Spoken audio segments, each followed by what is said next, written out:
Саламатсыздарбы, урматтуу көрүүчүлөр? Назарыңыздарда жаман абалда жакшы кабар издеген бүгүн 24 маалымат топтому.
Бүгүнкү күнү 12:27 ыкчам номерине азыркы күнү 266 миңден ашуун жарандар каттоого алынды. Жарандардын кайрылуулары бизге ар кайсы социалдык тармактардан келди, телефон чалуу менен келди жана өздөрү ошол заявкаларды толтуруп жөнөткөн. 266 миң кайрылуу жергиликтүү акимдерге, мэрлерге, ошондой эле биздин социалдык башкармалыктарга автоматтык түрдө түндүк системасы аркылуу тез арада жетет.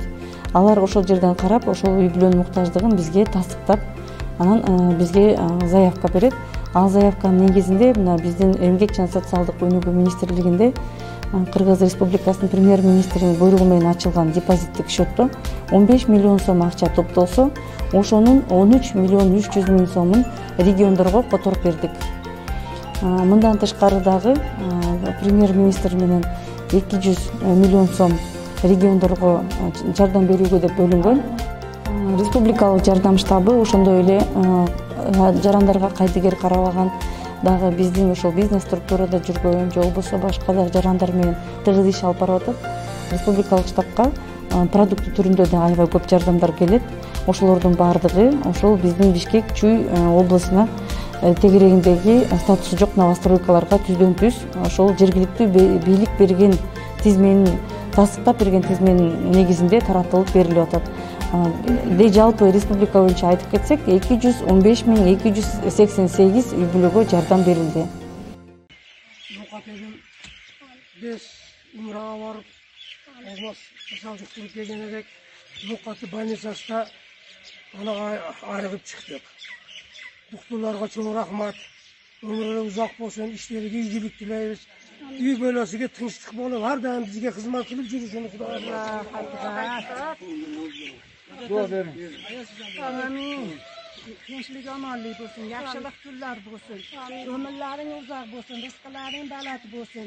Tani jonlaring sog' bo'lsin. Shundaqa odamlarga yaxshiliklar va xizmat qilinglar. Amin. Xudoy bollarimizni bag'riga so'yinib boraylik. Sizlar ham hojilarga rahmat, rahmat. Alatom gana bugün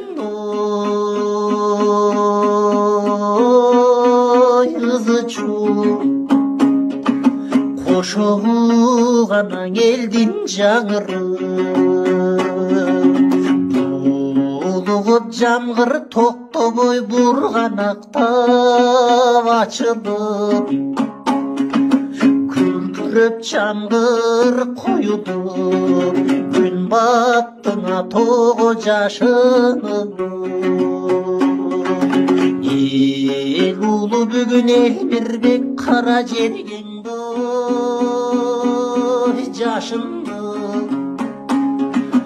Ак калпак элдин сыймыгын Бүгүн алып кеттиң Аллам чакырып урматың улуу инсанды аттың узатты кантип батынып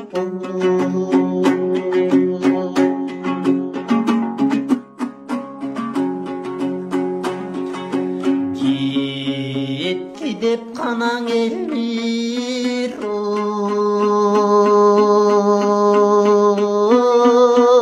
келбеске бүгүн калкыбыз турат муңайып батканда чолпон төбөдөн батыштан келип мунарып айланан каптап боз түшүп асмандына бети тунарып өңүбүз сыздап кашкалдын өңү да кетти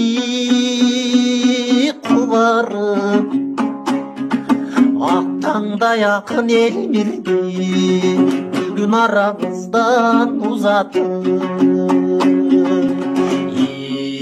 эсинен танып эл турат эки көз жашка чыланып эгер элиңдин койсоң экиде эртеге чочулу жүрмөкпүз аттың 200 жашка чыгарып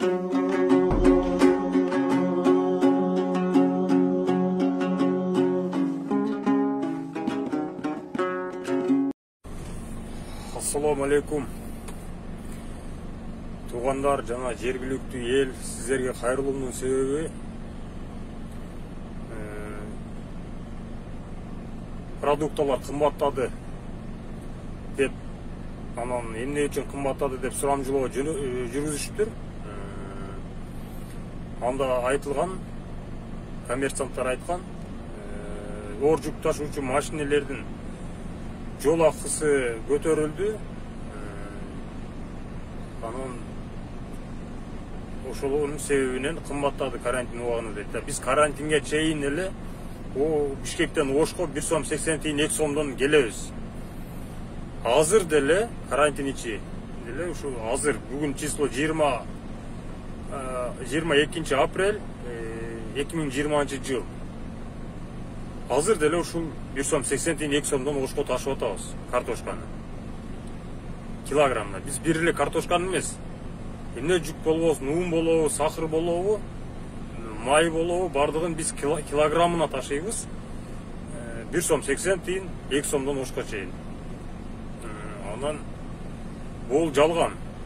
Биздин жол акыбыз көтөрүлгөн жок, ошол эле ойдон турат. Буну жергиликтүү биздин жогорудагылар карап койсо жакшы болот эле. Бизнесмендин чөнтөгүнө түшүп атабы же коммерсанттын чөнтөгүнө түшүп атабы. Анан биз билебиз кайсыл жерден товар канча сомдон чыгып атат, анан бизге канча жол акысын бизге канча төлөп атат, биз билебиз. Анан бул жерде коммерсант иштеп атабы же бизнесмен иштеп атабы точно айта албайм, бирок шопурлардын жол акысы көтөрүлгөн жок. Мен кайрылуумдун себеби ушул. Саламатсыздарбы? Сиздер менен мен Төлөн Жакшыбаев. Азыр сиздер менен бир жакшы жаңылык менен видео менен бөлүшөйүн деп өттүм. Азыр ушул Жалал Абад областынын Сузак районуна караштуу Кыдырсы айылында аябай бир жакшы жаратылыштын коо сырына күбө болдум. Ушул биздин кошунабыз үйүндө 60-70 жашык балары кармайт. Ушул баларынын бир жашыгы 2 үй бүлө болуп качып кетиптир.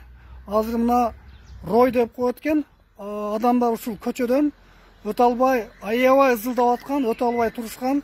Азыр мына бир аз ынтымакка келип чогулуп, ушул даракка отурукташып калды. Эми сиздерге ушул баларынын рой менен тааныштырайын.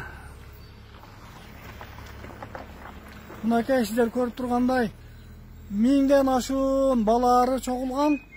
Мына үй бөлөктөшүп, бир чогулуп калышыптыр.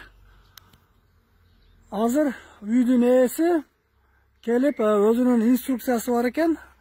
Ушул жашыкка алып барып жайгаштырат экен. Эми элестетиңиз, мына учуп жүрөт, аябай коркунучтуу. Кокустан ушул баларга уяга тишсем эмне болот, билесиздерби? Жок, элестетиш аябай кыйын. Себеби элестетиңиздер да, бул канча ары чакты. Бир жагы 2-3 ары чакса пайдалуу ден соолукка, бирок 1000 деген ары чаккан болсо, ал элестетиш аябай кыйын. Эми бул жерде бир ой келет. Ушул жараткандын, караңыздар, адам баласына кандай жаныбарларды бизге кызмат кылыш үчүн жараткан. Ушул бал арылар чогулуп, бал жаратып, бизге ушул балды сунуштайт. Бул Аллах Тааланын керемет чеберчилиги, ушул жашоонун табият мыйзамы. Ошондуктан дайыма табият менен, жаратылыш менен таттуу мамиледе, гармонияда болсок, дайыма бизге жаратылыш адам баласын багып келген, сырын ачкан. Ошондуктан дайыма жаратылыш менен таттуу мамиледе болойлу. Ушул жаныбарларды эмне үчүн жараткан? Ушул жаныбарлардан биз үлгү алыш үчүн, бизге ушул кызмат кылыш үчүн адам баласы ушул жер бетинде кожоюнбуз. Анда эмесе баарыңыздарга ийгилик, ден соолук буюрса, ушул балардай 1000 деген болсо деле, ушул бир үйдө, бир үй бүлөдөй Кыргызстаныбызда балардай кызмат кылып, бир үй бүлө болсок, буюрса Кыргызстаныбыз мындан да жакшы өнөт. Карантин бүтсө, буюрса мындан жакшы болот, балардай чогуу иштейбиз деген үмүттөмүн. Баарыңыздарды эртеңки кирип келе жаткан Орозо айы менен куттуктайм. Орозобуз жакшылыктын айлары болсун, берекенин айы болсун, буюрса, ушул илдет Орозо менен кошо чыгат деп ойлойм. Азыр ички дүйнөбүз менен гана тазаланабыз, ушул Орозо менен тазаланабыз. Мына вирус, ушул илдет канча адамдарды тазалады. Буюрса, аманчылыкта көрүшкөнчө саламатта болуңуздар. Ассаламу алейкум ва рахматуллахи ва баракатух. Урматтуу менин момун мусулман бир туугандарым. Бардыңыздар ушул кирип келген ыйык Рамазан айы менен чын жүрөктөн куттуктайм. Ар бириңиздерге ыймандуу өмүр, чын ден соолук, бакыт таалай, эки дүйнө ченеминде бактылуу болуп, Аллах Тааланын ар дайым райманына татыктуу, мээримине татыктуу, Аллах Тааланын сүйүктүү сыймыктаган пендеси болуп жүрүңүздөргө тилектешмин. Ыйык Рамазан айында биздин хадистерде айтылат, кимде ким чын дили менен, чын ниети менен орозо кармаган болсо, Аллах Тааланын ыраазычылыгы үчүн аладан ар-раян деген бейиштен орун алат деп. Ушул айда урматтуу момун мусулман бир тууганым, ниетибизди, пейилибизди оңдойлу, дитибизди агарталы, ойлорубузду агарталы, жакшырталы, ыйманыбызды тереңдетели, бири-бирибизге болгон баардык мамилелерибиздин баарын жакшырталы, бири-бирибизге жылуу мамиле жасайлы, айоор мамиле жасайлы. Колунан келбей кыйналып турган баардык адамдарга, бир туугандарыбызга жардам берели, алардын жакшы жашоо турмушуна дагы бир колубуздан келишинче көмөктөшөлү. Анткени бул ай мээримдүүлүктүн айы, бул ай жакшы иштерди жасоонун айы, сабырдуулуктун айы. Ошондуктан биз өзүбүздүн колубуздан келишинче жакшы иштерди, жакшы амалдарды кылалы. Жакшы бир зикирлердин бири дейт, ла илаха иллаллах деп кимде ким көп айтса, анын дагы Аллах Тааланын астында даражасы бийик болот. Андан кийинки жакшы бир зикирлердин, сүрөлөрдүн бири Субханаллахи ва бихамдихи субханаллахи ва азим деп күнүнө ким канча кааласа, ким канча кудурети жетсе ошончо жолу айтсын. Ла илаха илла анта субханака инни кунту минна золимин дегенде бул эң жакшы адамзаттын кыйналып турган учурдагы, же бир нерсеге муктаж болуп турган учурдагы бир пайдасы тие турган дуалардын дагы бири ошол. Аллах Таала бизге кандай өмүр берди, кандай ден соолук берди. Биз бардык бизге берип жаткан рызкысына дагы, берекесине дагы биз шүгүр кылышыбыз керек. Канчалык биз шүгүр кылган сайын ошончолук Аллах Таала дагы биздин даражабызды бийик көтөрүп, биздин тилектерибиздин орундалышына эң жакшы даңгыр жолдор ачылып берет. Андыктан урматтуу момун мусулман бир тууганым, эгер кимде ким бирөөнүн көңүлүн орутуп койгон болсо, кимде ким бирөөнү таарынтып койгон болсо, тезинен Рамазан айынын башталышында кечирим сурап, алардын көңүлүн жайып, аларга бир жакшы жылуу сөздөрдү айталы.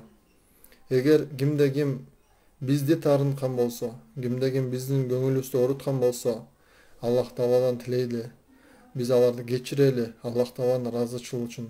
Бул нерсенин, бул адамгерчилик сапатындагы Аллах Тааланын астында даражасы чоң.